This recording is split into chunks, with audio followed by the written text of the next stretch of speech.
યાત્રાધામ ડાકોરમાં આજે ફાગણી પૂનમને લઈ ફૂલનો શોની ઉજવણી કરવામાં આવી છે। ભગવાન જે પ્રકાર તમે દ્રશ્યોમાં જોયો તે પ્રકારે સોનાની પિચકારીએ ભક્તો સાથે હોળી રમેલા છે। આ દ્રશ્યો સીધા મંદિર પરિસરના બતાવીશ।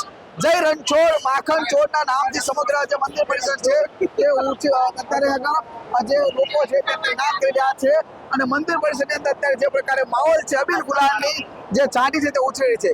કહી શકાય કે અત્યારે ભગવાન ભક્તો સાથે ધૂળેટી રમી રહ્યા છે અને અહીંયા આગળ ફૂલોત્સવનો ઉજવણી થઈ રહી છે।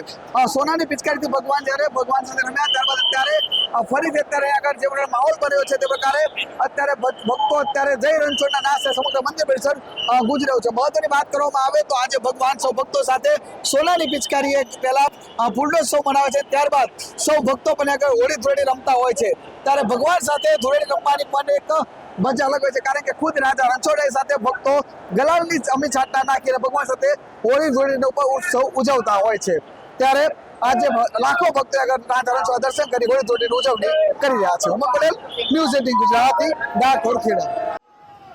યાત્રાધામ ડાકોરમાં ફાગણી પૂનમનું વિશેષ મહત્વ છે। ત્યારે આજે મંગળા આરતીમાં જય રણછોડના ગગનચુંબી નાદ સાથે મંદિર પરિસર ગુંજી ઉઠ્યું હતું।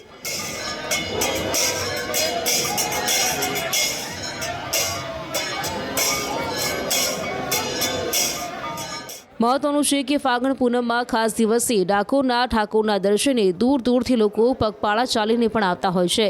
ત્યારે મંગળા આરતીમાં જ હજારો શ્રદ્ધાળુઓથી મંદિર પરિસર ખીચોખીચ ભરાઈ ગયું હતું। મંગળા આરતીમાં ભક્તોએ રાજાધિરાજના દરબારમાં શીશ નમાવીને ધન્યતા અનુભવી છે। ઉલ્લેખનીય છે કે મંદિરના કપાટ ખુલતા જ ડાકોરના ઠાકોરનો જયઘોષ ભક્તો દ્વારા કરવામાં આવ્યો હતો। એક અંદાજ મુજબ આજે દિવસભર અંદાજે 5 લાખથી વધુ ભાવિકો મળશે અને રાજાધિરાજના અલૌકિક દર્શન કરી ધન્યતા અનુભવશે। મંગળા આરતીનો અદ્ભુત નજારો સામે આવ્યો છે।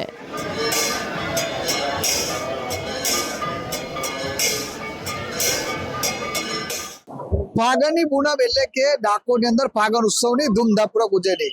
આજે વહેલી સવારે મંગળા આરતી બાદ રાજા રણછોડ અત્યારે જે પ્રકાર તમે જોઈ રહ્યા છો ભક્તનો પ્રભાવીપણે વહી રહ્યો છે। મહત્વની વાત કરવામાં આવે તો સુપ્રસિદ્ધ યાત્રા ડાકોરની અંદર ફાગણી પૂનમ ઉત્સવ ઉજવાતો હોય છે, ત્યારે જય રણછોડ માખણ ચોરના નાદથી સમગ્ર મંદિર પરિસર ગુંજતું જોવા મળે છે। આજે ભગવાને જે ભક્તો છે તેમની સાથે હોળી રમવાની ત્યારે શરૂઆત કરી છે। રાજા રણછોડ રાય પોતે સોનાના મુકટ પણ ધારણ કરતા હોય છે, ત્યારે હજારો ભક્તો રસ્તાની અંદર ત્યારે પૂનમ ભરવા માટે દૂર દૂરથી લોકો અત્યારે આવી રહ્યા છે।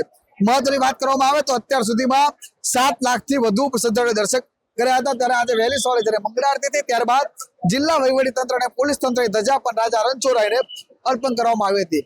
મહત્વની વાત કરવામાં આવે તો યાત્રાધામ ડાકોર જ્યારે ફાગણી પૂનમ ઉત્સવ ઉજવતો ત્યારે લોકોમાં પણ અને શ્રદ્ધા રહેલી હોય છે। રાજા રણછોડને દર્શન કરવા માટે લોકો દૂર દૂરથી ડાકોર ખાતે આવતા હોય છે, ત્યારે શાંતિપૂર્વક દર્શન કરી શકે તે માટે વહીવટી તંત્ર દ્વારા પણ તમામ વ્યવસ્થા જે કરવા જોઈએ તે સંપૂર્ણપણે આગળ સફળ થતી હોય તેમ લાગી રહ્યું છે। ઉમંગ પટેલ, ન્યૂઝ 18 ગુજરાતી, ડાકોર ખેડા।